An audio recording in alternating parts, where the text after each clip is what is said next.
বন্ধুরা, welcome to Punam skating channel. বিএডের third সেমিস্টারে প্রায় 60টা এলডি বানাতে হয়। এখানে আছে হিস্ট্রির ওপরে 60 এলডি।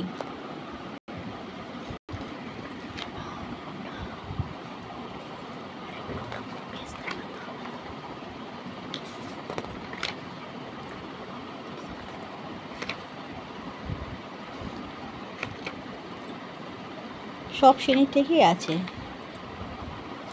6, 7, 8, 9, 10। এটা হচ্ছে নবম শ্রেণী। একক হচ্ছে বিংশ শতকে ইউরোপ। উপএকক হচ্ছে ইটালিতে ফাঁসিবাদী শক্তির উত্থানের ওপরে এলডি। প্রথমে শিখনের লক্ষ্য, আমাদের ব্ল্যাকবোর্ড চার্ট টাঙাতে হবে, মূল্যায়নের নকশা, তারপর দুর্বলতা নির্ণয়। এরপর আসছে যে দশম শ্রেণী, প্রতিরোধ বিদ্রোহ। উপএকক হচ্ছে নীল বিদ্রোহ।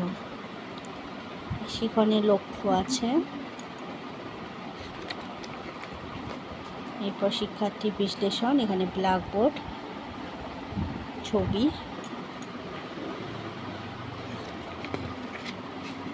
মূল্যায়নের নকশা এবং দুর্বলতা নির্ণয়।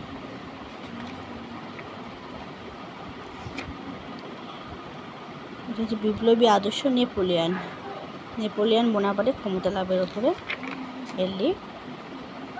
আসলে তোমাদের 3খানায় এলডি দেখালাম।